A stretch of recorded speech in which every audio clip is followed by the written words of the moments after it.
गजर माऊलीचा, गजर माऊलीचा. मोक्षपदे तुच्छ केलिया कारणे, मोक्षपदे तुच्छ केलिया कारणे आम्हा जन्म घेणे युगायुगी. विटे ऐसे सुख नोहे भक्तिरस, पुढता पुढती आस सेवा बिही. देव हाती रूप धरविला आकार, नेदू निराकार होऊ त्यासी. विटे ऐसे सुख नोहे भक्तिरस, पुढता पुढती आस सेवा बिही. तुका म्हणे चित्त निवांत राहिले, तुका म्हणे चित्त निवांत राहिले, ध्यायिती पाऊले विटेवरी. विटे ऐसे सुख नोहे भक्तिरस, पुढता पुढती आस सेवा बिही. विठ्ठल विठ्ठल विठ्ठल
मोक्षपदे तुच्छ केलिया कारणे आम्हा जन्म घेणे युगायुगी. विटे ऐसे सुख नोहे भक्तिरस, पुढता पुढती आस सेवा बिही. योऽन्तः प्रविश मम वाचमिमां प्रसुप्तां, संजीवयत्यखिल शक्तिधर स्वधाम्नाम्. अन्यांश हस्तचरणो श्रवणत्वगादि, प्राणान्नमो भगवते पुरुषाय तुभ्यं. रामाय रामभद्राय रामचन्द्राय वेदसे, रघुनाथाय नाथाय सीताया पतये नमः. मनोजवं मारुततुल्यवेगं, जितेन्द्रियं बुद्धिमतां वरिष्ठं.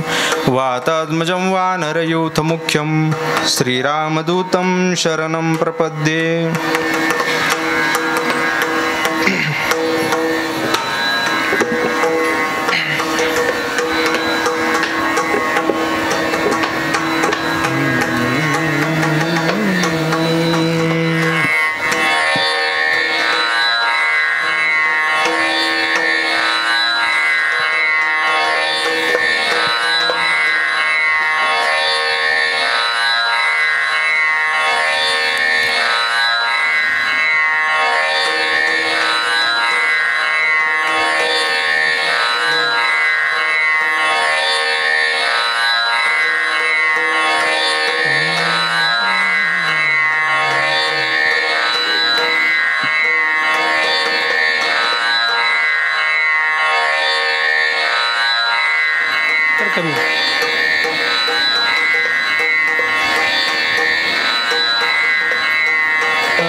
शांत बसा, शांत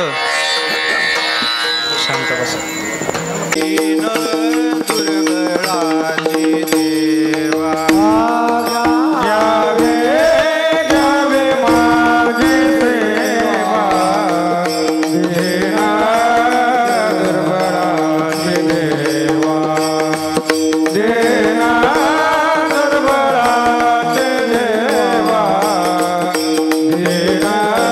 दरबारा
मोक्षपदे तुच्छ केलिया कारणे आम्हा जन्म घेणे युगायुगी विटी आईसे सुख नोहे भक्तिरस पुढता पुढती आस सेवाविही प्रस्तुतस्थळी संप्राप्त सेवेकरता निवडलेला अभंग देहू क्षेत्र निवासी जगद्गुरु श्रीमंत श्री तुकाराम महाराज यांचा 4 चरणाचा उत्कृष्ट अशा प्रकारचा अभंग असून या अभंगाद्वारा श्री महाराज या प्रस्तुत अभंगामध्ये मागणीचा भाव प्रतिपादित करतात. विठ्ठल विठ्ठल विठ्ठल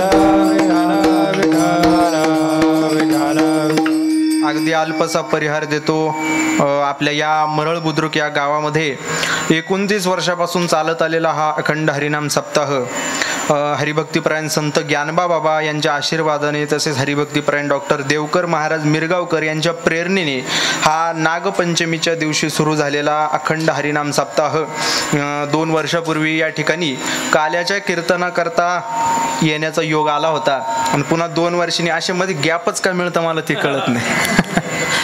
कीर्तन तर लोक म्हणतात काय कीर्तन झालं महाराज गॅपच कस काय पडतो मग केरवांना गॅप कस काय पडला.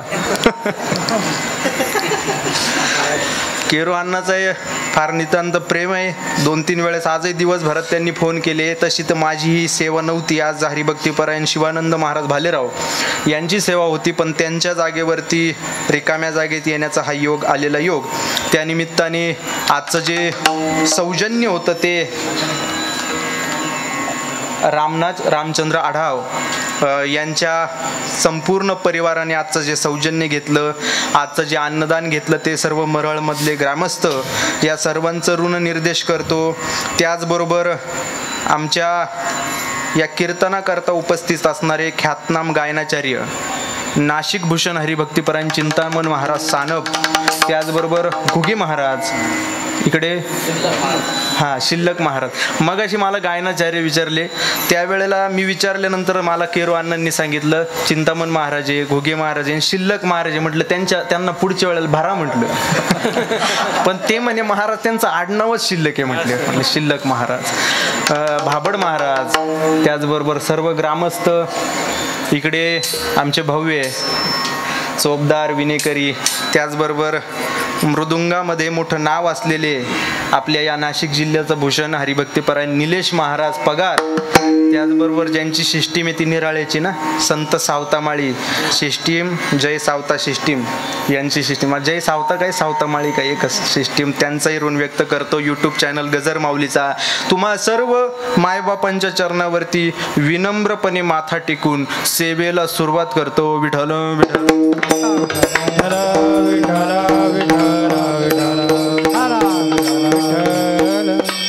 काही नावं परिचित असतात काही अपरिचित असतात. आमच्या सर्व गुणीजनांचा यथोचित भोजनाचा ज्यांनी व्यवस्था केली सत्कार केला त्यांचं नाव निलेश महाराज शामराव पुरे यांना सुद्धा मी यांचं सुद्धा ऋण व्यक्त करतो. विठ्ठल विठ्ठल सर्व ग्रामस्थांचं ऋण व्यक्त करतो. मोक्षपदे तुच्छ केलिया कारणे आम्हा जन्म घेणे युगायुगी विटी आईसे सुख नोहे भक्तिरस पुढता पुढती आस सेवाविही. प्रस्तुत अभंगामध्ये जगद्गुरु श्री तुकाराम महाराज मागणीचा भाव प्रतिपादित करतात. विचार करा संत खरे मागण्या करता नसतात. ऐका जे मागत असतात ते संत नसतात आणि जे संत असतात ते मागत नसतात. विठ्ठल विठ्ठल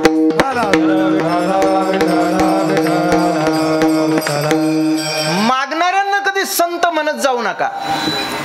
काही वेळेला कीर्तनकारांना तर इतका मान सन्मान दिला जातो का संतांपेक्षा वरती पण ते मागणारे त्यांना संत म्हणत नाही. कदाचित जगद्गुरु तुकाराम महाराजांना माहित आहे कीर्तनकार मागता म्हणून त्यांना संतत्व दिलं नाही. नवती ते संत करिता कीर्तन नवती ते संत करिता कीर्तन सांगता पुराण नवती ते संत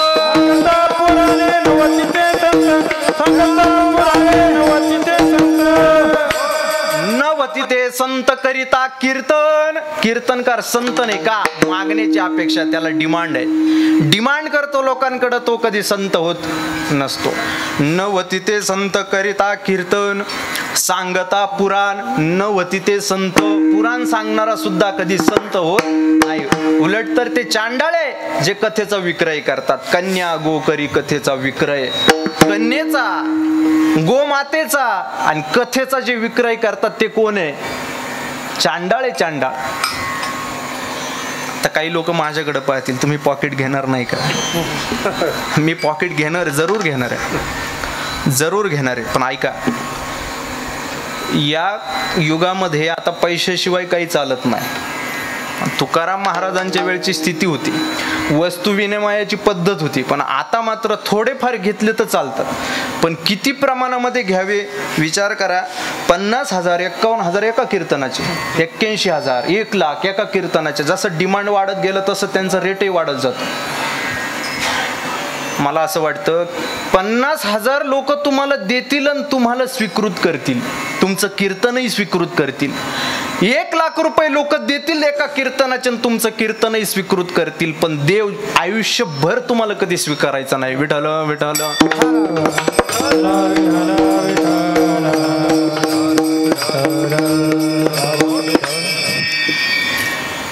आणि म्हणून जो अपेक्षा करतो तो संत नसतो. किंवा संतांच्या संबंधाने संतांची व्याख्या बऱ्याच प्रकारची आहे. तस्मात् गुरु प्रपद्येत जिज्ञासु श्रेय उत्तमाम शाब्दे परेच निष्णात ब्रह्मण्यो पुण्यमाश्रयात. गुरु कोणाला म्हणतात? आणि त्या गुरुचं लक्षण सांगत असताना कधीच असं कोणतंही लक्षण नाही का ज्याच्याकडे अपेक्षा असती तो संत म्हणावा. उलट गीतेमध्ये भगवान कृष्णाने अर्जुनाला सांगितलं, अर्जुना योमत भक्त समे प्रिया. कोणता? अनुपेक्ष सुचिर्दक्ष उदासीनो गतव्यतः. अनपेक्ष वृत्तीचा असावा, म्हणजे अपेक्षा नसावी. आणि म्हणून जो मागेल त्याला संत म्हणत नाही, कारण संतांची लक्षणच ती मागतच नाही. हात पसरी जिने धिक त्याचे, हात पसरी जिने धिक त्याचे, हात पसरी धिक जिने त्याचे, आग पसरी धिक जिने त्याचे. तुका मन करी ब्रह्मन देगला, तुका मन करी ब्रह्मन देगला, तुका मन करी ब्रह्मन देगला,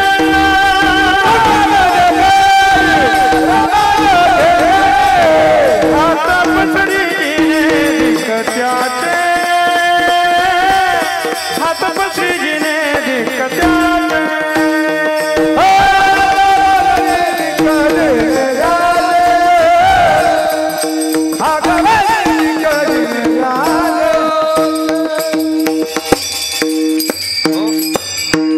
भिक्षापात्र अवलंबने. आवाज द्या थोडासा. जळोजीने लाजिरवाने.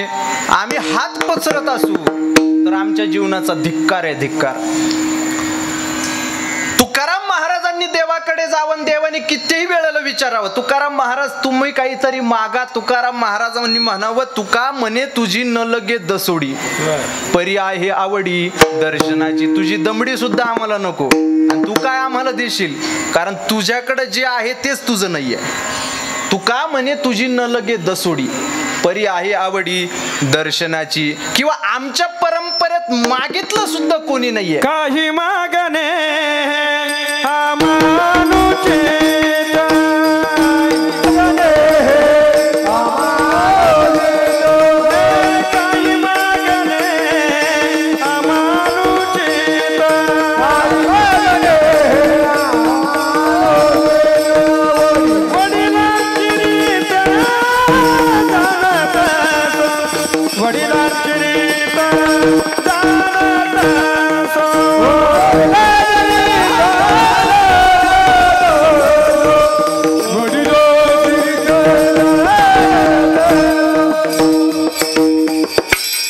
काही मागणे हे आम्हा अनुचित. वडिलांची रीत जाणतो सो आमच्या पूर्वजांपासून आतापर्यंत आमच्या कुळामध्ये कोणीच देवाकडे काही मागितलेलं, कोणीच काही मागितलेलं नाही. आणि म्हणून जे मागता त्यांना संत म्हणायचं नाही. आणि ज्यांना संत म्हणतात ते कधी मागत नसतात. पण त्याच्या पुढे जाऊन बोलतो, ऐका, जे मागितल्याशिवाय राहत नाही त्यांना संत म्हणतात. विठ्ठल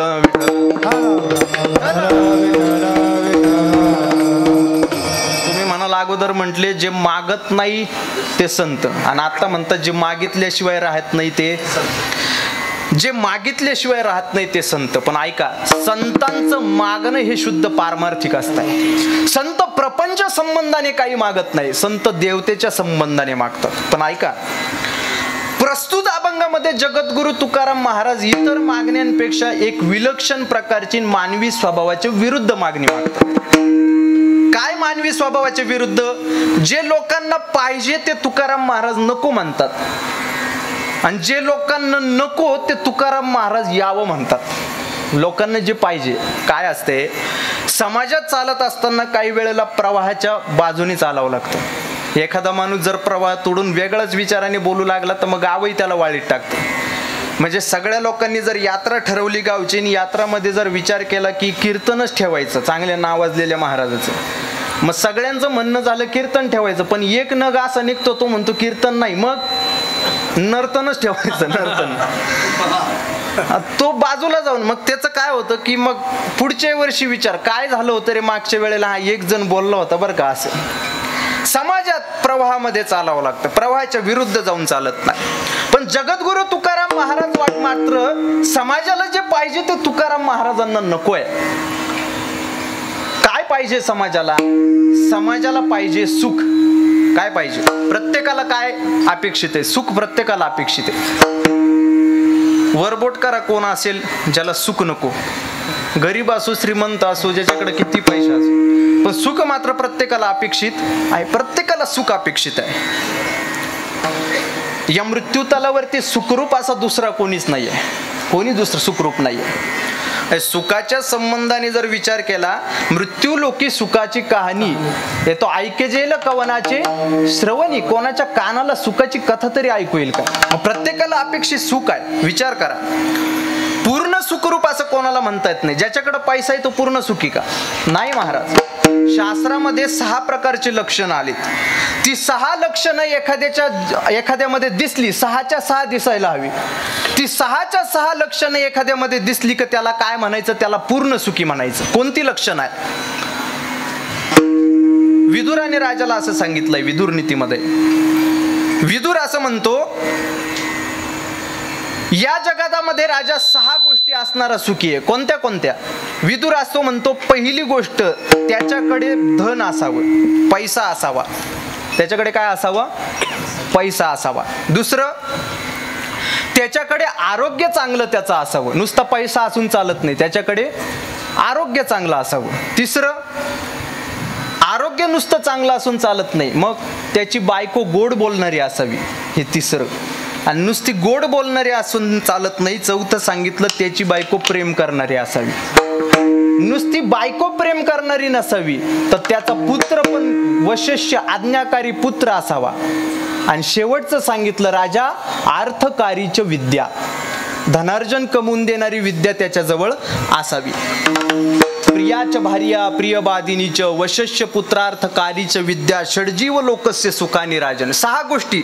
पण विसंगती अशी आहे चिंतामण महाराज, या 6 गोष्टी एकाच माणसात एकत्र येणं शक्य नाही. ज्याच्याकडे पैसा जास्त आहे त्याचं आरोग्य चांगलं नसतं. एक 6-7 महिन्यापूर्वी मुकेश अंबानीच्या मुलाचं लग्न झालं. काय नाव त्याचं? नावही माहित नाही मला. अनंत आहे का त्याचं नाव? अनंत अंबानी. काय मी गरीब लोकांच्या कॉन्टॅक्ट मध्ये जास्त राहत नाही. मुकेश अंबानीचं मुलाचं लग्न झालं, अनंत अंबानीचं, 7 महिन्यापूर्वी. टीव्हीला बऱ्याच बातम्या होत्या. कारण ते बातम्या अशा का, आता मोठ्या घरचं लग्न म्हणतात त्यांनी बुवा रिटर्न गिफ्ट म्हणून आपण जे देतो ते सुद्धा 90 लाखाचं घड्याळ रिटर्न आहेर देतो ना परत आपण. रिटर्न गिफ्ट आपल्याकडे काय फुलदाण्या पर्स नाही, रिटर्न गिफ्टच 90 लाखाचं घड्याळ रिटर्न गिफ्ट. मोठं लग्न झालं भरपूर पैसा खर्च केला, मोठमोठी लोक लग्नाला होती, पत्रिका चांगल्या तुम्हाला वाटलं तुम्हाला एवढी काय माहिती, मला आमंत्रण होतं स्वप्नात असं नाही, एवढ्या मोठ्याच्या ठिकाणी. आणि तसंही मी तुम्हाला बोललो, गरीबाशी आपला संबंध नाही.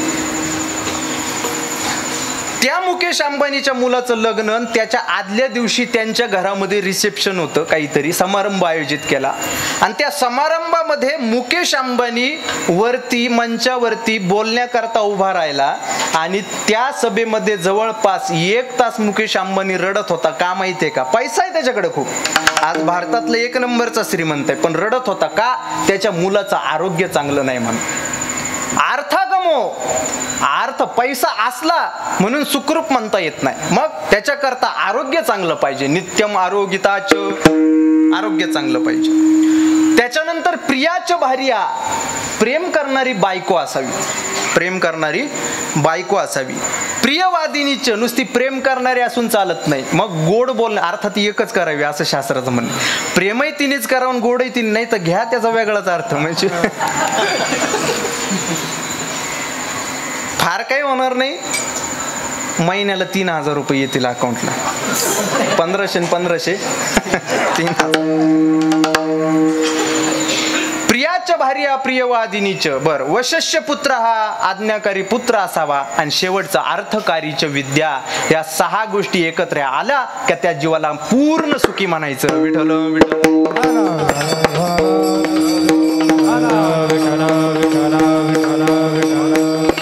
आणि म्हणून या जगात या 6 गोष्टी एकत्र येत नाही म्हणून त्याला पूर्ण सुखी म्हणता येत नाही. अर्थात सगळे सुखाच्या दृष्टीने तळमळ करतायत, प्रत्येकाला सुख अपेक्षित आहे. सुख नको असं म्हणणाऱ्या या जगात शोधून सापडायचं नाही. प्रत्येकाला सुख पाहिजे, माझ्या सगळ्यांना सुख पाहिजे, सगळ्यांना सुख पाहिजे. ते सुख का मिळत नाही हा प्रश्न आज आपला नाहीये, पण सुख मात्र प्रत्येकाला पाहिजे हे सगळ्यांना माहित आहे. मग ते सुख जर प्रत्येकाला पाहिजे असेल तर त्याच सुखाला जगद्गुरु तुकाराम महाराज तुच्छ म्हणतात. काय म्हणतात? तुच्छ म्हणतात. जगद्गुरु तुकाराम महाराज म्हणतात आम्हाला सुख नको. कसं म्हणतात आम्हाला सुख नको? ऐका. शाश्वत सुखाची परिभाषा प्रकट करत असताना वेदांताने असं सांगितलंय, वेदांत शाश्वत सुखालाच मोक्ष म्हणतो, कारण मोक्षाची परिभाषाच अशी आहे, आत्यंतिक दुःखाची निवृत्ती आणि परमानंदाची प्राप्ती नाम सुखाची प्राप्ती, याला काय म्हणतात? मोक्ष म्हणतात. आत्यंतिक दुःख जाणं, दुःख गेलं तर ते कायमचं जावं, सुख आलं तर ते कायमचं यावं. दुःख गेलेलं कायमचं जावं. प्रत्येकाला असं वाटतं आपल्या जीवनातलं दुःख गेलं ना कायमचं जावं, पुन्हा यावं असं वाटतं का? नाही ना. विचार करा, काही डायबिटीसवाली मंडळी आहे ज्यांना गोड बिलकुलच चालत नाही. आज काही होतं का गोड आपल्याकडं? इथं गोड नव्हतं का? बरं, डायबिटीसवाल्या मंडळीला गोडच चालत आणि एखाद्या पंक्तीमध्ये समजा गुलाबजाम आहे, तर त्या डायबिटीसवाल्या माणसाने देवाकडे प्रार्थना केली, देवा एवढ्या पंक्तीपुरतं फक्त माझा डायबिटीस घालव आणि उद्या सकाळी बीपी सह परत आण. असं कोणी म्हणतं का? गेलेलं दुःख कायमचं जावं वाटतं आणि आलेलं सुख कायमचं यावं वाटतं, ही प्रत्येकाची अपेक्षा आहे. त्या शाश्वत सुखालाच वेदांत म्हणतं मोक्ष, आणि त्या मोक्षाच्या संबंधाने तुच्छता व्यक्त करतात जगद्गुरु तुकाराम महाराज अभंगाच्या पहिल्या. मोक्ष पद तुच्छ केलिया करा, मोक्ष पद तुच्छ केलिया करा.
जन्म घेणे योगायोगी आम्हा जन्म घेणे योगायोगी आम्हा जन्म घेणे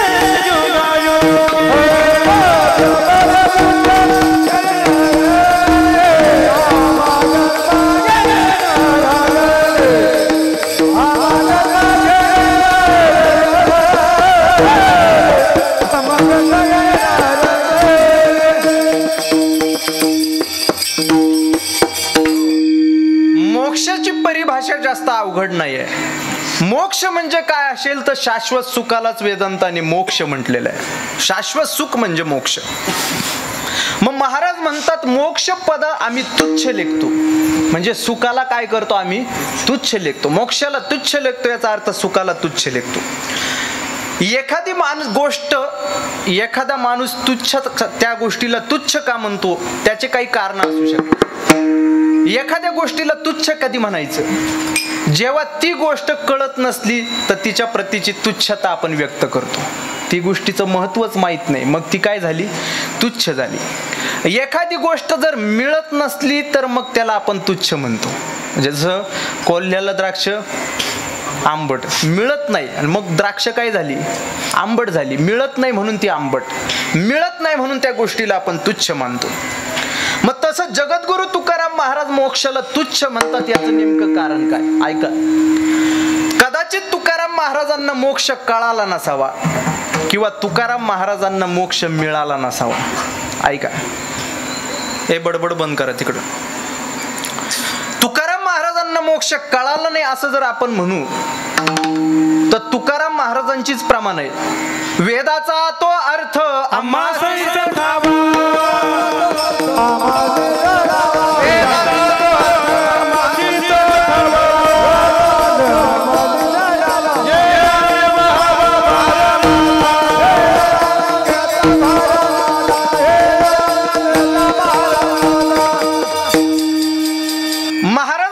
मोक्षाची परिभाषा कळत नाही म्हटलं तर महाराज म्हणतात वेदाचा तो अर्थ आम्हासीच ठावा. ज्यांना वेदाचा अर्थ कळतो त्यांना मोक्ष कळत नसावा का?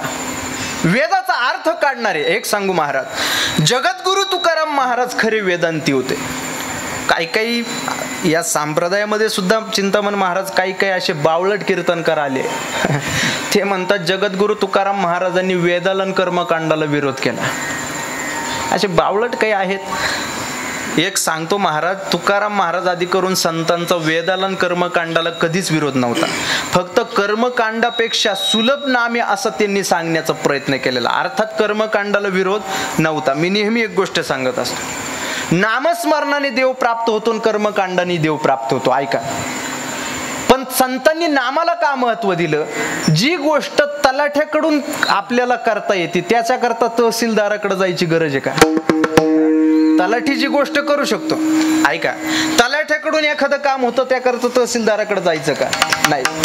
तहसीलदाराकडे कधी जायचं सांगू का? तलाठ्याचं आपलं वाजलेलं आहे समजा गावात, तो आपली कामच करत नाही, मग जायचं कोणाकडं? तहसीलदाराकडे. मग तहसीलदाराकडे जाऊन दोन कामं करायची. पहिलं काम स्वतःचं जे काम आहे ते करायचं आणि दुसरं काम तलाठ्याचं काम करायचं. आलं लक्षात? अर्थात कर्मकांडन वेदाला विरोध नाही. उलट संतांचं वचन आहे, वेद मार्गे मुनी गेले त्याची मार्गे चालिलो. आणि एक सांगू, संत वाङ्मयांनी जे आपल्याला सांगितलंय ना तेच कितीतरी लाखो करोडो वर्षापूर्वी वेदांनी तेच सांगितलंय महाराज. फक्त सापटवून देणारा समाजाला हवा. वेदांनी जे सांगितलंय तेच संत वाङ्मयांनी सांगितलंय. संत वाङ्मय नामस्मरणाला महत्व देतं आणि वेदांनी कशाला महत्व दिलंय? जगद्गुरु तुकाराम महाराजांची प्रमाण आहे महाराज. हरिओम तत्सदिती सूत्रांचे ते सार. हरिओम तत्सदिती सूत्रांचे ते सार. हरिओम तत्सदिती सूत्रांचे सार. हरिओम तत्सदिती सूत्रांचे सार. हरिओम तत्सदिती सूत्रांचे ते सार. हरिओम तत्सदिती सूत्रांचे ते सार. हरिओम तत्सदिती सूत्रांचे सार. हरिओम तत्सदिती सूत्रांचे सार.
स्वतः जगद्गुरु तुकाराम महाराज कबूल करतात. हरिओम तत्सदिती सूत्रांचे ते सार, सूत्रांचं सार हरिओम हे अक्षर आहे. आपल्याला उदाहरण पाहिजे असेल तर मी आपल्याला उदाहरण देतो. एक ऋग्वेदामध्ये एक पुरुषुक्त नावाचं स्तोत्र आहे. पुरुषुक्त म्हणजे देवाला अभिषेक करताना जे म्हटलं जातं ते सूक्त आहे. त्यांनी अभिषेक देवाला घालावा. पांडुरंग विष्णुदिक अवतारांना पुरुषुक्ताने अभिषेक घालावा. देव अत्यंत प्रसन्न होतो असं ते सूक्त आहे.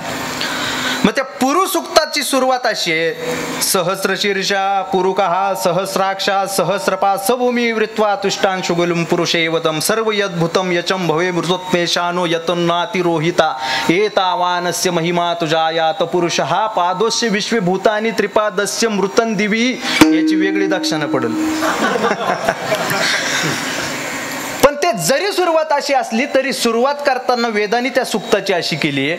हरिहि ओम सहस्रशीर्षा पुरुकाः सहस्राक्षा सहस्रपात अशी सुरुवात आहे. पण सुरुवातीला हरि ओम असा अक्षर आहे म्हणून हरि ओम तत्सदिती सूत्रांचे ते सार. अजून सांगतो. ऋग्वेदामध्येच एक सूक्त आहे श्री सूक्त.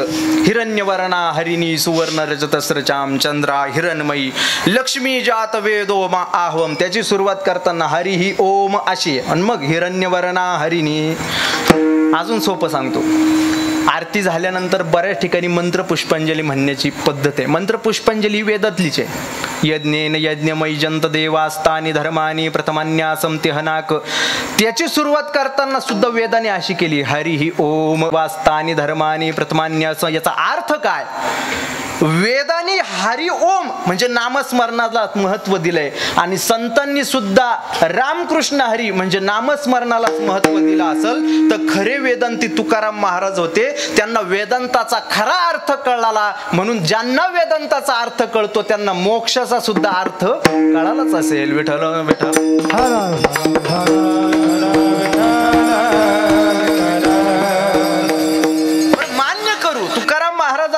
मोक्षाचा अर्थ कळाला मान्य करू. मग बहुतेक तुकाराम महाराजांना मोक्ष मिळत नसावा.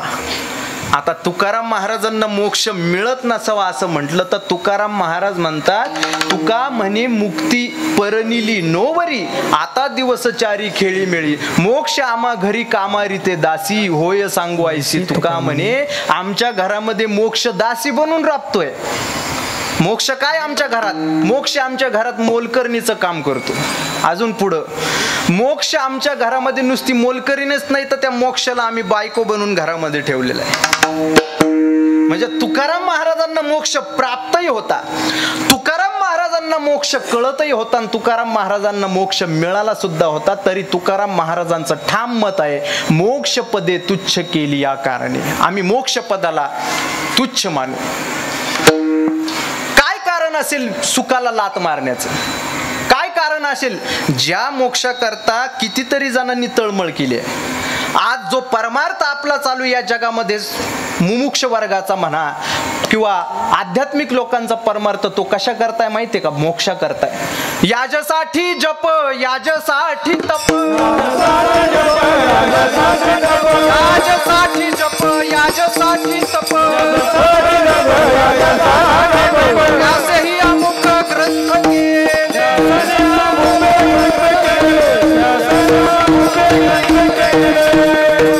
कशा करता जप तप आहे? तर याजसाठी मोक्ष करता जप आहे, मोक्ष करता तप करताय, मोक्ष करता परमार्थ चालू आहे. असा दुर्लभ असणारा मोक्ष आहे. 16,000 हजार वर्षे ज्यांनी तप केले त्यांना सुद्धा प्राप्त न होणारा मोक्ष आहे. एरवी राक्षसांना सुद्धा देवाशी वैर केल्यानंतर तो प्राप्त होत होता. असा दुर्लभ असणारा मोक्ष आहे.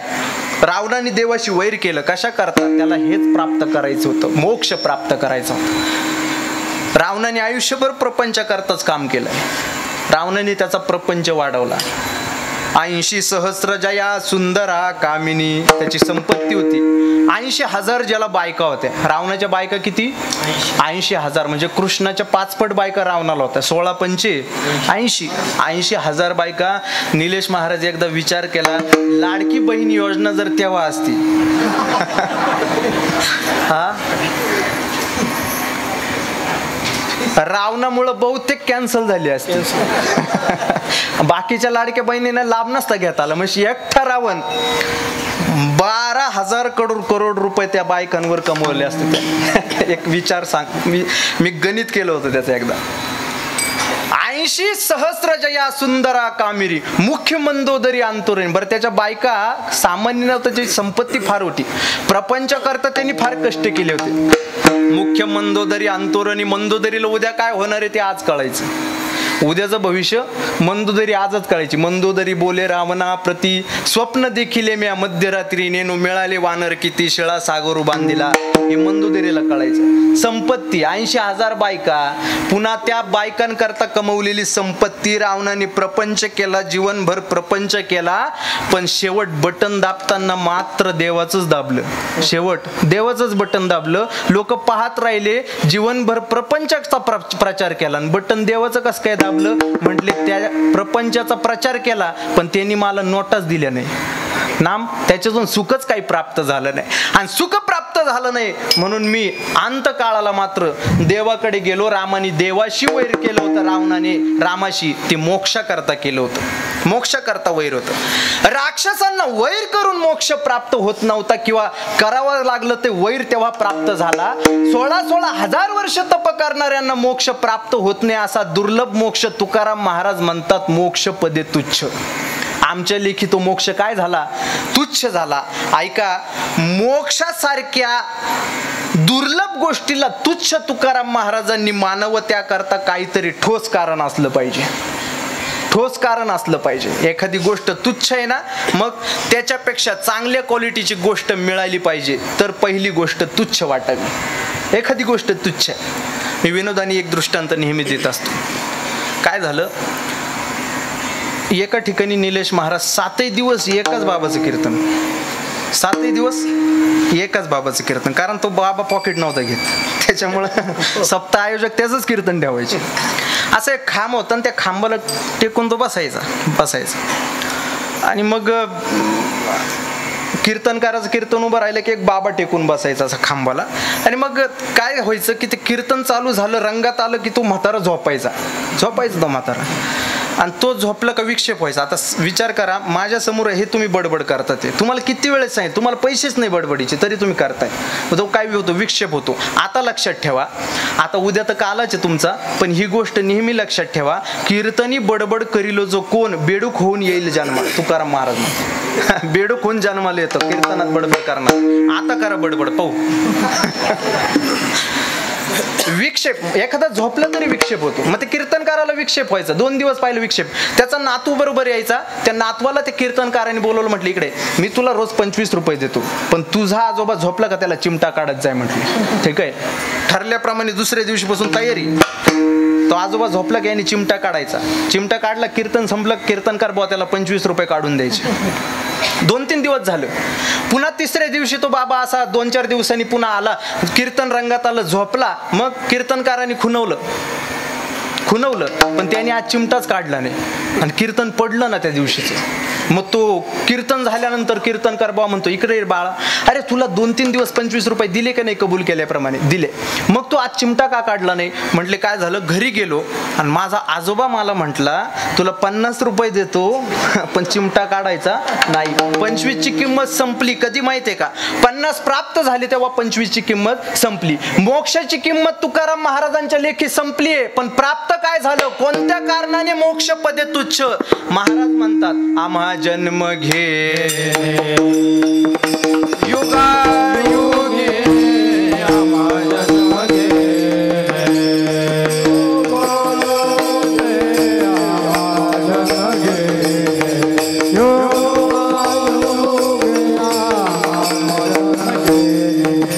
मोक्ष पदा तुच्छ केली आता आम्हा जन्म घे, युगा युगे आम्हा जन्म घे.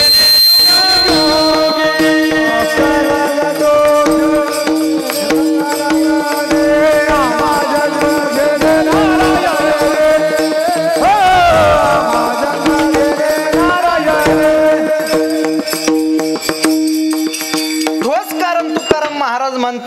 मोक्ष पदे तुच्छ केली या कारणे म्हणजे कोणत्या कारणे? महाराज म्हणतात आम्हा जन्म घेणे युगायुगी, हे कारण आहे. का? मोक्ष आम्हाला प्राप्त झाल्यानंतर आमची जन्म मृत्यू रहित अवस्था होईल. म्हणजे जन्माला आम्ही यायचो नाही, मरायचो सुद्धा नाही, अशी जन्म मृत्यू रहित अवस्था आमची प्राप्त होईल. पण आम्हाला ती अवस्था नकोय, आम्हाला प्रत्येक युगामध्ये जन्माला यायचं आहे. ऐका, हे फक्त ऐकायला सोपं वाटतं, पण प्रत्यक्षात प्रत्येक युगामध्ये जन्म घेणं म्हणजे फार अवघड आहे महाराज. का?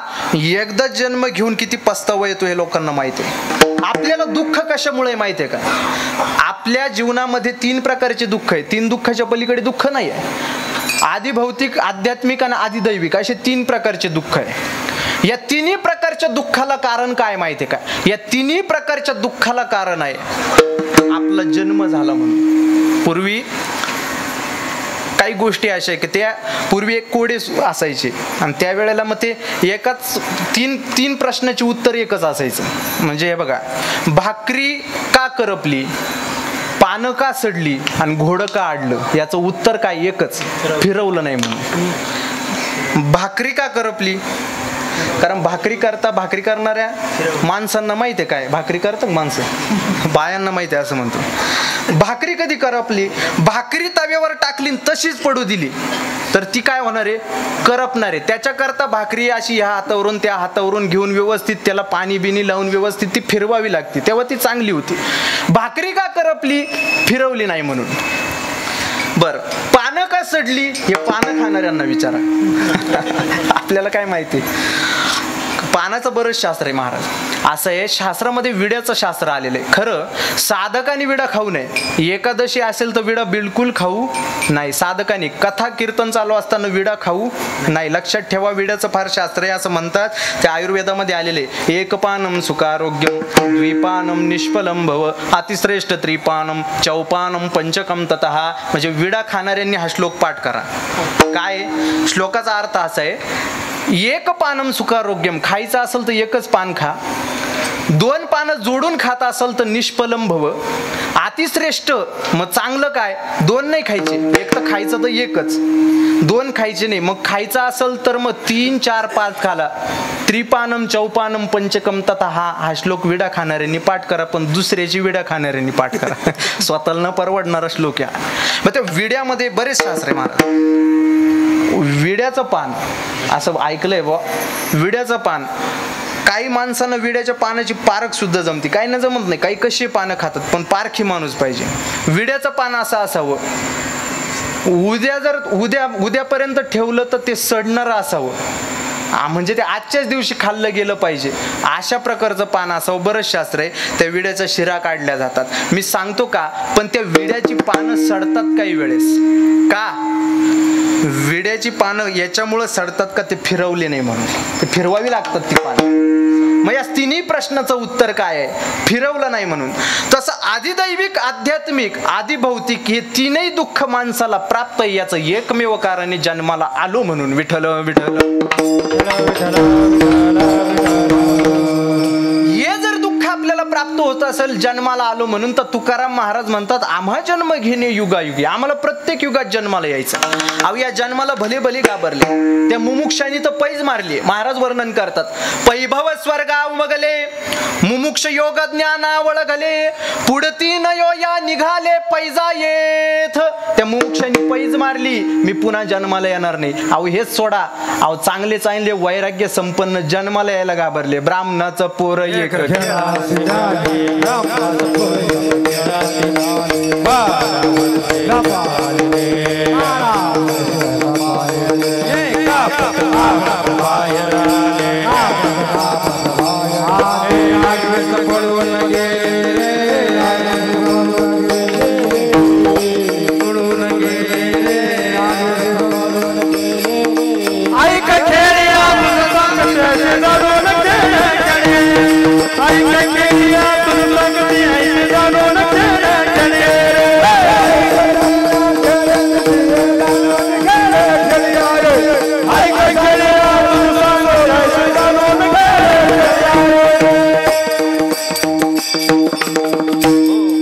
ब्राह्मणाचं पोर एक खेळाशी भ्याले, ते शुकमुनीचं वर्णन आहे. ब्राह्मणाचं म्हणजे माझं, मी नाही ते ब्राह्मणाचं म्हणजे शुकमुनीचं वर्णन. शुकमुनी वैराग्याच्या बाबतीत त्याची उपमा सगळ्यांना दिली जाते.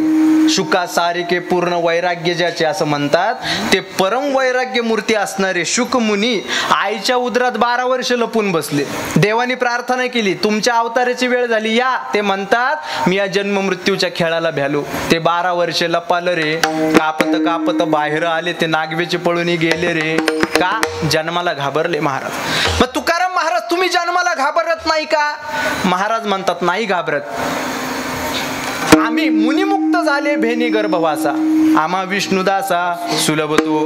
जन्माला मुनी घाबरत असतील, आम्ही जन्माला घाबरत नाही. ऐका, जन्म आणि मृत्यूच्या पलीकडे दुःख नाहीये, तरी तुकाराम महाराजांनी पुन्हा जन्माला यावं म्हणावं. जन्म मृत्यूच्या पलीकडे दुःख नाही महाराज. सगळ्यात मोठं दुःख जन्म मृत्यूचं आहे. जन्माचं दुःख एवढंच, जन्माचं दुःख आपल्याला आठवत नाही. प्रत्येक जण त्या दुःखातून आले पण आपल्याला आठवत नाही. मृत्यूच्या दुःखात प्रत्येक जण जाणार आहे, पण ते पाहायला आपण शिल्लक नाही राहणार. जन्माचं दुःख आहे, प्रत्येक जण भोगलेलं आहे. काय काय दुःख आहे? मुलाचा जन्म होत असताना आईच्या उदरापासूनच दुःख सुरू होतं. मातेचा उदर कोहरी, पचोनी विष्टेच्या दातारी, उकडोनी नवमास भरी, जन्म जन्मोनी मरती. विष्ट आले पचवूकडे, नाकी तोंडी कृमीकडे, गर्भवासाचे दुःख गाडे, कोणा पुढे सांगावे? काय सांगू गर्भीची यातना,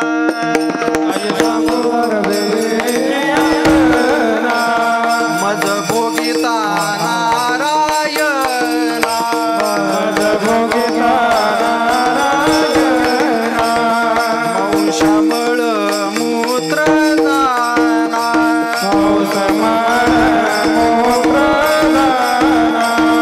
तुझ क्षणोक्षणा ध्यातचे, तुझ क्षणोक्षणा ध्यातचे,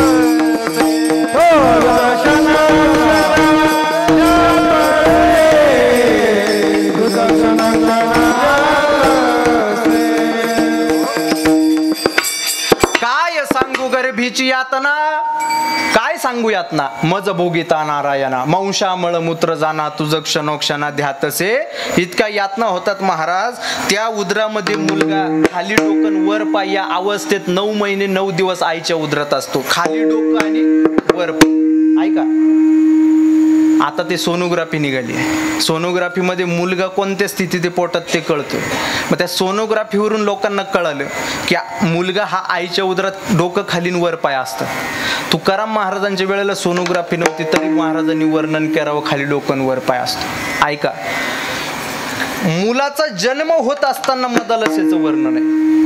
9 मास कष्टलासी, 10व्याने प्रसूत झाली, येताची कर्मजाड तुझी मान अडकली. बर, मुलगा जन्माला आल्यानंतर तरी सुख आहे का? त्याला आल्यानंतर दुःख आहे. मी विनोदाने एक गोष्ट नेहमी सांगत असतो महाराज.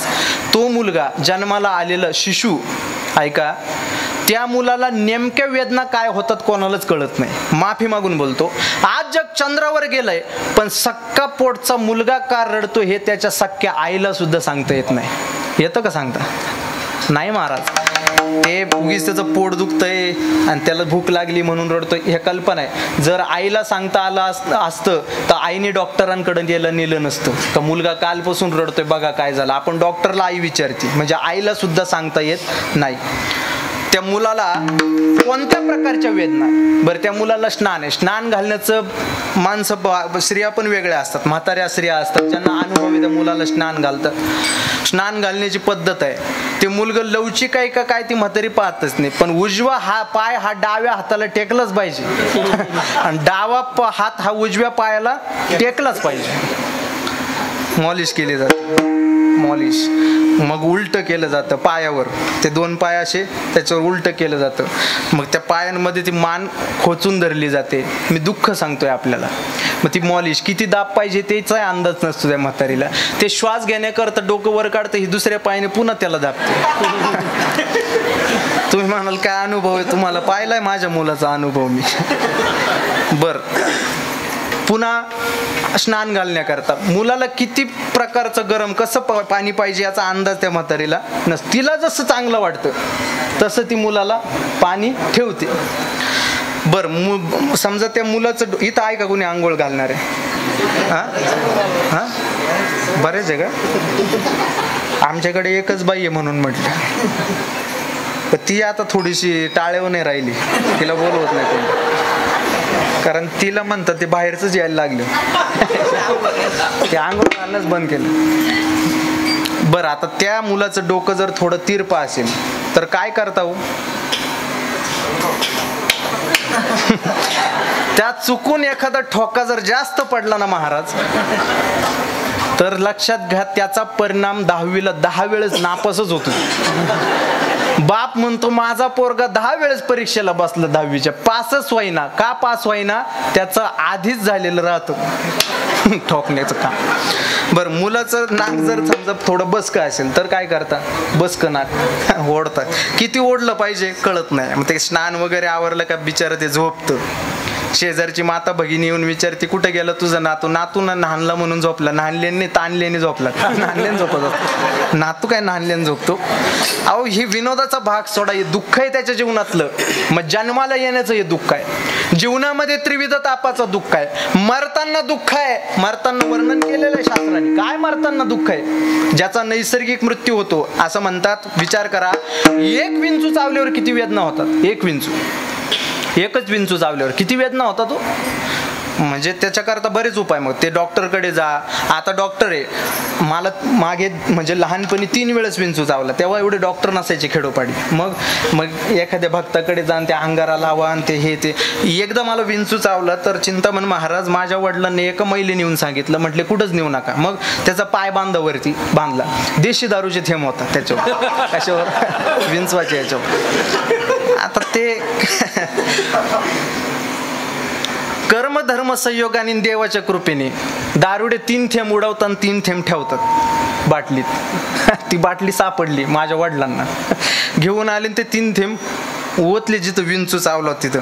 आणि चमत्कार असा, निलेश महाराज खरंच विंचू उतरला विंचू. तेव्हापासून मला कळलं दारू पिणाऱ्या माणसाला विंचू चढत नाही, कधीच चढत नाही. एक विंचू चावले एवढ्या क्रिया का? विंचवाची जेव्हा ठणका बसतो त्यावेळेला जो वेदना होतात जीवाला, विचार करा. एका विंचवाच्या एवढ्या वेदना अशा 100 इंगळ्यांनी, इंगळी म्हणजे विंचवाचं मोठं रूप, 100 इंगळ्यांनी एकाच वेळेला डंख मारल्यावर किती वेदना होतील? अशा 100 इंगळ्यांनी एकाच वेळेला डंख मारल्यानंतर जितक्या वेदना होतात तितक्या वेदना मृत्यूच्या हर एक घटकेला होत असतात. हे मृत्यूचं दुःख आहे. विठ्ठल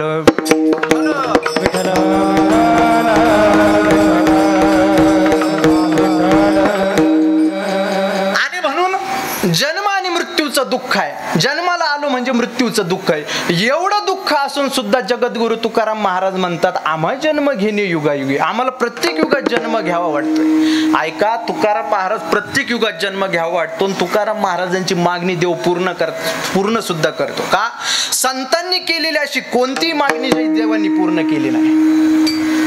तुका म्हणे आम्ही जे जे इच्छा करू ते ते कल्पतरू पुरविता. तुकाराम महाराजांची मागणी पूर्ण करतो. आणि संतांचं हेच आहे, संतांनी नामस्मरणाकरता पुन्हा जन्म मृत्यू पत्करलाय. महाराजांची प्रमाण आहे. महाराज म्हणतात हरिदासाची घरी मज उपजावा जन्मांतरी. मला जन्म मिळावा हरिदासाच्या घरामध्ये. अजून देवा तुम्हाला माणसाचाच जन्म नाही, मग तू कोणाच्याही जन्मामध्ये घाल, पण तुझे द्वारी वशी आईशी करी. महाराजांची प्रमाण आहे. महाराज म्हणतात श्वान करशी तरी उच्चिष्टानी मिशे, तुझे द्वारी वसे आईसे करी. देवा मला कुत्र्याच्या जन्मात घातलं ना तरी तुझ्या द्वारातलंच उष्ट खायला मिळालं पाहिजे, असा जन्मात घाल. वृक्ष करशी तरी तुळशीची निमिषे, तुझे द्वारी वसे आईसे करी. मला झाडाच्या जन्मात घातलं ना, झाडाच्या तरी चालेल, पण तुळशीच्या झाडाच्या जन्मात घाल, जेणेकरून तुझ्या द्वारासमोर राहता येईल. मनुष्य करशी तरी उच्ची, मनुष्य करशी तरी भक्तीची निमेष, द्वारी वसे ऐसे करे, तुझे द्वारी वसे ऐसे करे. मनुष्य करी भक्तीची निमेष, तुझे द्वारी वसे ऐसे करे, तुझे द्वारी वसे ऐसे करे. दारामध्ये जन्माला घाल, पण तुझ्या द्वारामध्ये मी वसलो पाहिजे, तुझ्या दारात असलं पाहिजे. आणि म्हणून जगद्गुरु तुकाराम महाराज म्हणतात आम्हाला मोक्ष नको का, आम्हा जन्म घेणे युगायुगी. ठीक आहे महाराज, तुम्हाला युगायुगात जन्म घ्यायचा आहे, पण तो कशा करता घ्यायचा आहे. महाराज म्हणतात आम्हाला भक्ती सेवन करायची आहे. महाराज म्हणतात ती भक्ती कशी आहे, महाराजांनी त्याचं वर्णन अभंगाच्या दुसऱ्या विटे आईचे सुख भक्ती बाबा, विटे आईचे सुख भक्ती बाबा, विटे आईचे सुख नवे भक्ती रस,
विटे आईचे सुख नवे भक्ती भक्ती रस.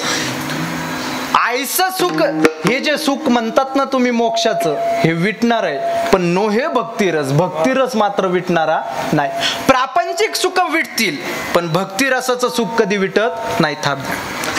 प्रापंचिक सुख विटतात, पण भक्तिरसाचं सुख कधी विटत नाही. आणि प्रापंचिक सुख ही विटणारेच असतात महाराज. प्रपंचामध्ये शाश्वत सुख कधी प्राप्तच होत नाही. का?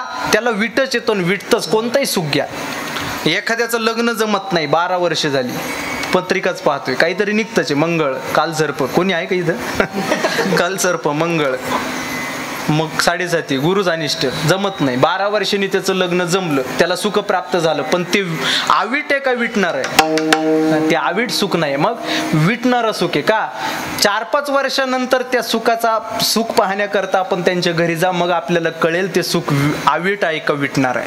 प्रपंचातले एक सांगू का महाराज, त्या प्रपंचाच्या सुखासंबंधाने जर विचार केला ना, तर सुखाचा जर नुसता विचार केला तर सुख हा शब्द खरा परमार्थातच लागू होतो, प्रपंचात कधीच लागू होत नाही. सुख शब्द परमार्थाकरताच बनलेला आहे, प्रपंच करता नाही ना.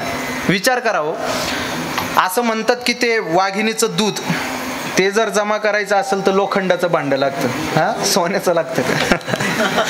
म्हणजे बाबा तुम्ही ऐकलेलं आणि मी फक्त ऐकलेलंच आहे, सोन्याचं भांड लागतं. प्रत्यक्षात प्रयोग कोणी केलेला नाही, पण मी फार प्रॅक्टिकल माणूस आहे. मला असं वाटतं की कोणीतरी प्रयोग करावा एकदा हे वाघिणीच्या दुधाचा. सोन्याचं भांड माझ्याकडून. तुम्ही म्हणाल केवढं? एवढं घ्या, एवढं घ्या, एवढं घ्या, एवढं घ्या, एवढं घ्या. कशाचं? 24 कॅरेट सोन्याचं घ्या माझ्याकडून. कोणाकडून? तुम्ही म्हणाल एवढे पैसे? त्याची काळजी नका करू तुम्ही. घरी बायको मला सोन्याच म्हणते. मी दिलेलं कोणतंही भांड मी विठ्ठल विठ्ठल विठ्ठल कोणतंही भांड दिलं तुम्हाला तरी ते कोणाचं राहणार आहे? असं म्हणतात वाघिणीचं दूध जमा करायचं असेल तर सोन्याचं भांड लागतं. मग वाघिणीचं दूध हे सोन्याच्याच भांड्यात शोभतं ना, तसा सुख हा शब्द परमार्थाच्याच भांड्यात शोभतो, प्रपंचाच्या मुळीच नाही. विठ्ठल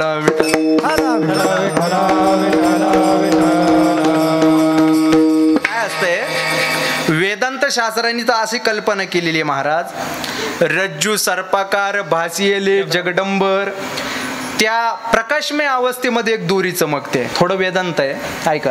प्रकाशमय अवस्थेत दोरी चमकते, दोरीवरती सूर्याचा प्रकाश पडलेला आहे, दोन लोक तिला पाहणार आहे. कोणाला? दोरीला. एक जीव आणि एक संत आहे. जीव असं म्हणतो की तो सर्प आहे आणि संत म्हणतात दोरी आहे, कारण जीवाला त्या दोरीवरती सर्पाचा भास होतो. रज्जू सर्पाकार. संत म्हणतात अरे बाबा दोरी आहे, आणि जीव म्हणतो सर्प आहे. संत म्हणतात दोरी आहे. शेवट संत म्हणतात अरे बाबा जरा जवळ जाऊन पाय, मग कळेल तुला दोरी आहे का सर्प आहे, मग कळेल दोरी आहे का सर्प आहे. मग त्या जीवाने त्या दोरीच्या जवळ जावं. त्या दोरीला जवळ जाऊनही त्याचं मन भरत नाही, त्या दोरीला स्पर्श करून पाहतो आणि मग सांगतो की तुम्ही म्हणत होते ते बरोबर आहे, ही दोरीचे सर्प नाहीये. संतांनी लांबून ओळखलं ती दोरी आहे, आणि जीवाला जवळ जाऊन अनुभव घ्यावा लागला ती दोरी आहे, तेव्हा कळालं ती दोरी आहे. प्रपंचाचं तसंच आहे महाराज. संतांनी लांबून ओळखला प्रपंच दुःख रूप आहे, आणि जीवाला जवळ जाऊन पाहावं लागलं, नवे नवे अनुभव घ्यावा लागला, मग कळालं प्रपंच दुःख रूप आहे. पण जीवाला प्रपंचाचा अनुभव घेत असताना दुःख रूप समजण्याकरता जीवाची 90 वर्ष संपून गेलेली असतात, आणि मग कळतं की ही दोरीच आहे. प्रापंचिक कोणतेही सुख घ्या ते विटणार आहे, पण विटे आईसे सुख. मोक्ष घ्या ते विटणार आहे, आईसे सुख, पण नो हे भक्तिरस. भक्तिरस मात्र विटणारा नाही. इतर रस विटतील पण भक्तिरस विटत नाही. त्या ज्ञानेश्वरीमध्ये 9 रसांचं वर्णन आलं. 9 प्रकारचे रस. आपल्याला रसांची माहिती आहे ना, आपल्याला माहिती आहे ना, ऊसाचा रस, आंब्याचा रस, सोमरस आहे माहिती आहे. तर पण शास्त्रमान्य 9 प्रकारचे रस आहे. 9 रस भरवी सागरू, ज्ञानोबराय म्हणतात. 9 रस भरवी सागरू. 9 प्रकारचे रस आहे. शृंगार, हास्य करून, भयानक, रौद्र, अद्भुत, बिबिच्च, शांत, असे 9 प्रकारचे रस.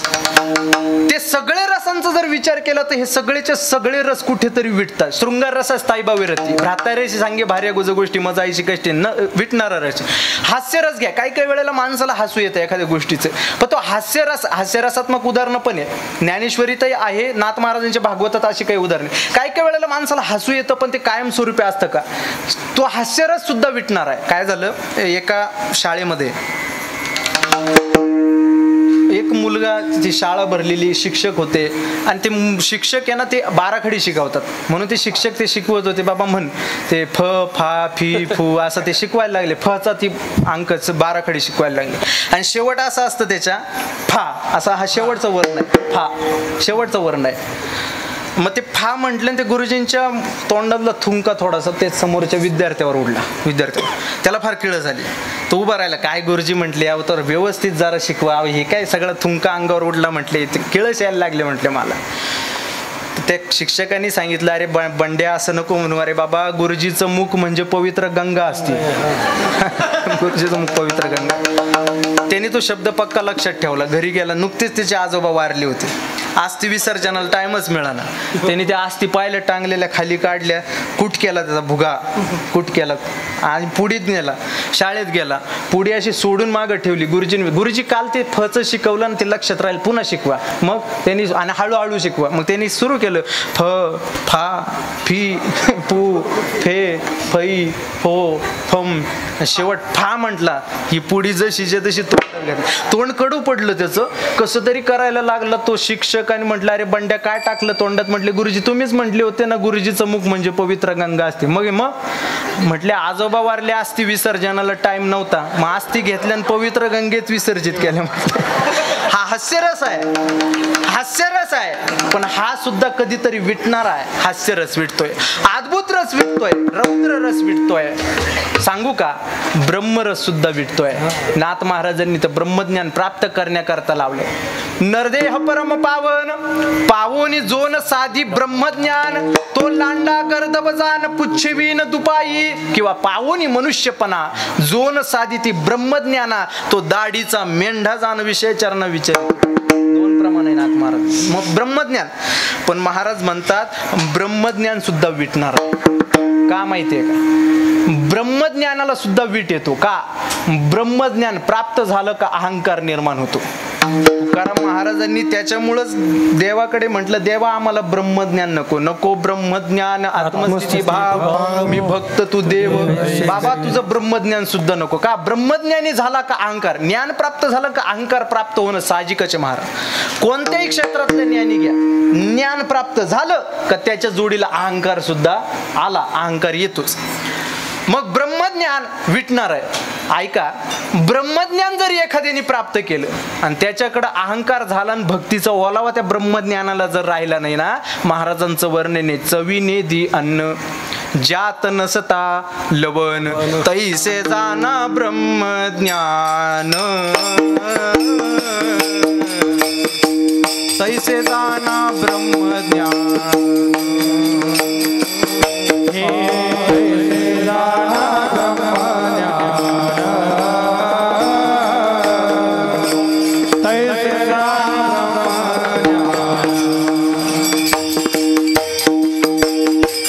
तैसे जाना ब्रह्मज्ञान, तैसे जाना ब्रह्मज्ञान.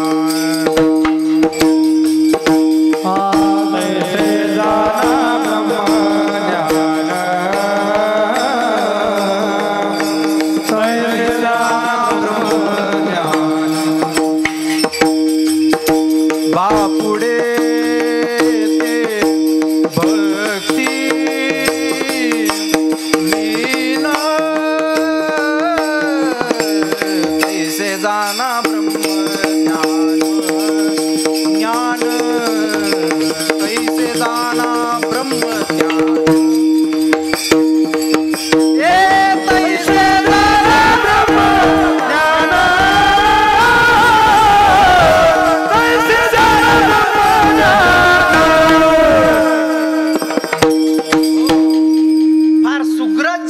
बनवलेला आहे. नवऱ्याला आवडणारी पनीरची भाजी बनवली आहे, चांगल्या प्रकारचे मसाले जेवणामध्ये टाकलेले आहे, फार वासही फार सुंदर बाहेर सुद्धा दरवळलेला आहे. नवऱ्याला भूकही फार लागलेली आहे.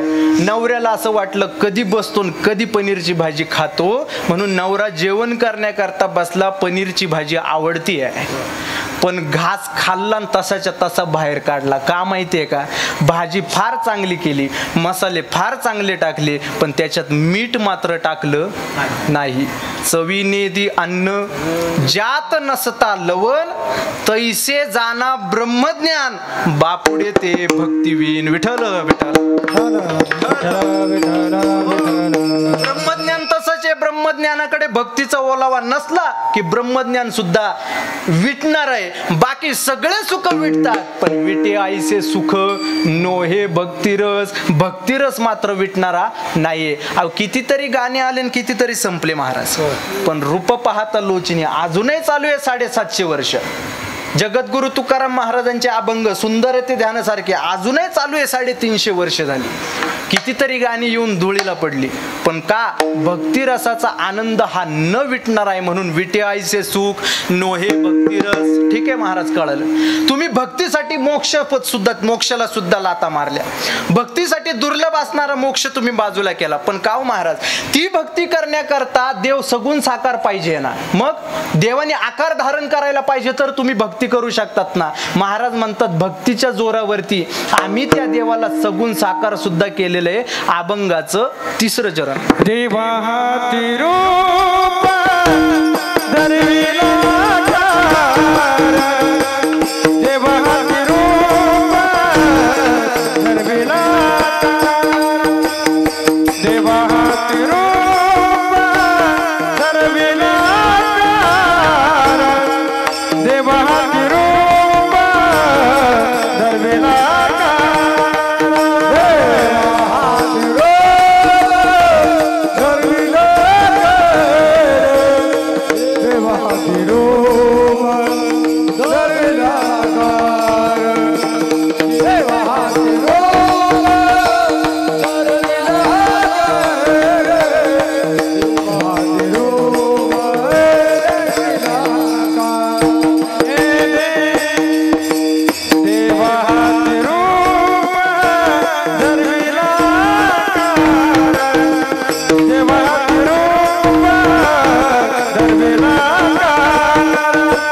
देवा हाती रूप धरविला आकार देवा हाती रूप धरविला आकार देवा हाती रूप धरविला आकार देवा हाती रूप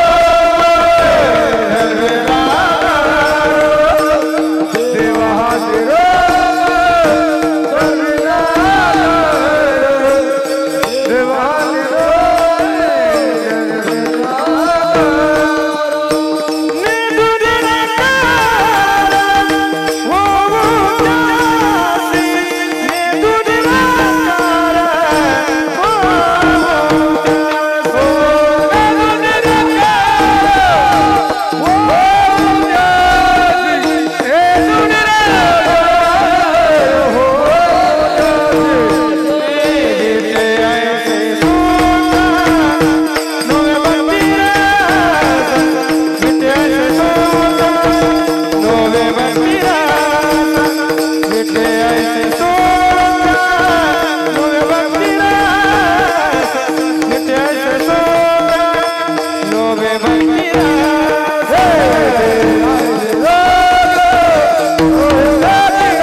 महाराज म्हणतात आम्ही भक्तीच्या जोरावरती निर्गुण निराकार असलेल्या परब्रह्म तत्वाला सुद्धा सगुण साकार आकाराला आणलंय, सगुण साकार केलंय. आणली ही रूपा बळे करुणी खळे हरिदासी. आम्ही तिला रूपाला आणलेले. वास्तविक देवाचं स्वरूप हे अव्यक्त सांगितलेले. अव्यक्त निराकार नाहीच्या आकार जेथुनी चराचर.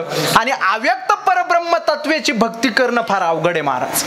सगुण साकार परब्रह्म परमात्मा तत्वाची भक्ती आपण करतोय, पण अव्यक्तची भक्ती करणं अवघड आहे. मग भक्ती करण्याकरता एकतर तो देव आकार धारण करणारा असावा. पण देवाचं स्वरूप तर सगळ्या जगात सांगितलेलं आहे. त्याला असा विशिष्ट प्रकारचा आकार नाही आहे. रंग नाही, रूप नाही, नाही वर्ण छाया, वर्ण छाया पडत नाही, रंग नाही, रूप नाही, काहीच नाही. अशा प्रकारचा दैव आहे. पण तुकाराम महाराज म्हणतात तो लवकर सगुण साकार होणारा नसला तरी आम्ही भक्तीच्या जोरावरती त्याला सगुण साकार बनवलाय. भक्तीच्या जोरावरती आम्ही त्याला आकाराला आणलंय. आणि मग असा देव आमच्यासाठी आता पांडुरंग परमात्मा विठूवरती उभा आहे. तो देव आकार धारण केलेला आहे. आणि म्हणून नेदू निराकार होऊ त्यासी. त्याला आम्ही आता कधी अव्यक्त होऊ देणार नाही. त्याला असंच आता दृष्टी पुढे ऐसाची तूर आहे जो मी तुझं पाहे पांडुरंगा. ठीक आहे महाराज, असा देव तुम्हाला प्राप्त झाला म्हणून तुम्ही त्याच्या भक्तीमध्ये आनंद मानतात आणि मोक्षाला लाता मारतात. अजून काय तुम्हाला त्या देवते संबंधाने बोलायचंय? तुकाराम महाराज म्हणतात त्याचं चरण पाहिलं, त्याला पाहिलं आणि आमचं दुःख निघून गेलं. आमच्या चित्त आमचं स्थिर झालं, निवांत झालं. अभंगाचं शेवटचं चरण. तुका मन चित्त झाले निवांत राहिले. तुका मन चित्त निवांत राहिले. तुका मन चित्त निवांत राहिले. तुका मन चित्त निवांत राहिले. तुका मन चित्त निवांत राहिले. जय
मोक्षपदे तुच्छ केलिया कारणे आम्हा जन्म घेणे युगायुगी विटे आईसे सुख नो हे भक्तिरस पुढता पुढत्यास सेवाविही. जगद्गुरु तुकाराम महाराज म्हणतात दुर्लभ अशा असणाऱ्या मोक्षाला सुद्धा आम्ही तुच्छता मानतो, तुच्छ मानतो. का? आम्हाला प्रत्येक युगामध्ये जन्म घ्यायचा आहे. विटे आईसे सुख भक्तिरसासारखं जे सुख आहे ते अवीट आहे. विटे आईसे सुख नो हे भक्तिरस पुढता पुढत्यास सेवाविही. त्या भक्ती करता आम्ही निर्गुण निराकार असणारा देव सुद्धा सगुण साकार बनवलाय. तुकाराम महाराज म्हणतात त्या सगुण साकार परब्रह्म परमात्मा तत्वाचे आम्ही पाहिले. तुका म्हणे चित्त निवांत राहिले ध्यायिती पाऊले विटेवरी. तुकाराम महाराज म्हणतात आमचं चित्त निवांत राहिले. प्रश्न शंका अशी आहे, जगद्गुरु तुकाराम महाराजांना मोक्ष दिला देवाने, परंतु मोक्ष हा काहींच्या मते मेल्यानंतर प्राप्त होणार आहे. मग जगद्गुरु तुकाराम महाराजांना जिवंतपणे देवाने मोक्ष का द्यावा हा जर प्रश्न असेल तर त्याचं शंका समाधान असं आहे. शास्त्रामध्ये 2 प्रकारच्या मुक्तींचं वर्णन आलेलं आहे. पहिली विधी मुक्ती आणि दुसरी जीवन मुक्ती आहे. पहिली विधी मुक्ती आहे. विधी मुक्ती म्हणजे मेल्यानंतर जो मुक्तीला प्राप्त होतो त्याला विधी मुक्त म्हणतात. आणि जीवन मुक्ती म्हणजे जिवंतपणीच प्राप्त करता येणारी मुक्ती आहे. मुक्ती खरं, मोक्ष खरं जिवंतपणीच प्राप्त करता येतो महाराज. मोक्ष हा जिवंतपणीच उपभोग घेण्याचा आनंद आहे. का? मोक्षाला जर सुख म्हटलं असेल तर सुख हे मेल्यानंतर का जिवंतपणी? उत्तर द्या. हा, सुख कधी? आपण सुख कधी उपभोगावं बाबा? सुख कधी उपभोगावं? हा, उत्तर द्या. सुख कधी उपभोगायचं? मेल्यानंतर का जिवंतपणी? मग कशा करता जमिनी लावून धरतात? विकून मोकळे व्हा ना तुम्ही. सुख जिवंतपणीच उपभोगायचं असतंय. तसं मोक्ष हा जिवंतपणीच उपभोगायचंय. अनेकविध प्रमाणं देता येतील. त्या अष्टवक्र गीतेमध्ये राजा जनकाने अष्टावक्रांना प्रश्न केलाय, महाराज सांगा मी मुक्त कसं होईल? काय मी उद्धार पावेल? काय कृपा करील नारायण? ऐसे तुम्ही सांगा संत जन करा समाधान चित्त माझे. माझा उद्धार कधी होईल? त्यावेळेला अष्टावक्र मुनी असं म्हणतात, राजा यदि देह पृथक कृत्यम चित्त विश्रामे तिष्ठसी अधुनेव सुखी शांत बंधो मुक्त भविष्यती. राजा या देहामधला मीपणा बाजूला केला आणि तो मीपणा एका ठिकाणी स्थिर केला का तुला जिवंतपणीच मोक्ष प्राप्त होईल. आपल्या संतांनी सुद्धा जिवंतपणीच मोक्ष उपभोगलेला ज्ञानोबरायांचं वर्णन आहे. तरीच ब्रह्मज्ञान गुरु कृपा प्राप्ती. तरीच ब्रह्मज्ञान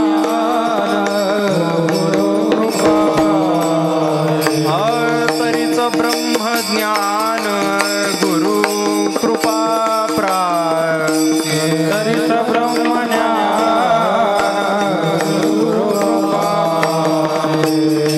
गीता जीवन मुक्ती ज्ञानेश्वर.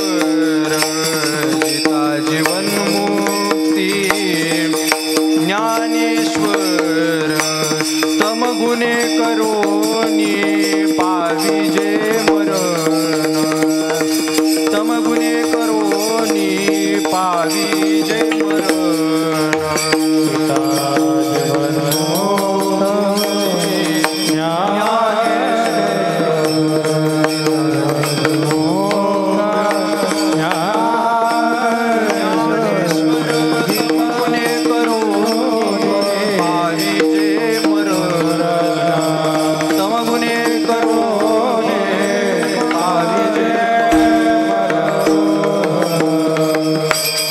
जिवंतपणी या सुखाचा आनंद संतांनी घेतलेला आहे.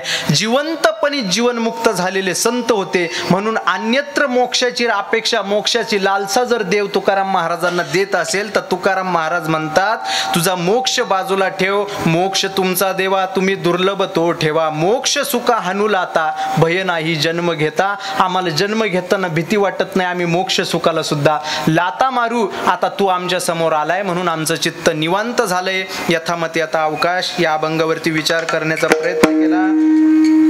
या गावामध्ये दुसऱ्यांदा येण्याचा आलेला हा योग या आढाव परिवाराच्या वतीने आजची जी सेवा त्यांच्या वतीने मला प्राप्त झाली. यथामती आता अवकाश त्याच्यावरती विचार केला. काही चुकलं असेल तर ते बुद्धीचे दोष समजा, बरोबर असेल ते बरोबर घ्या, चुकलं असेल ते परत द्या. तुमचं चुकीचं दिलेलं मी घरी बायकोला देतो. केरू अण्णा यांनी सुद्धा मला वेळोवेळी फोन केलाय. उपस्थित सर्व गायक वादक तुमच्या सर्वांच्या चरणावरती माथा टेकून सेवेला पूर्ण विराम देतो. ज्ञानेश्वर ज्ञानराज माऊली तुम्हारा ज्ञानेश्वर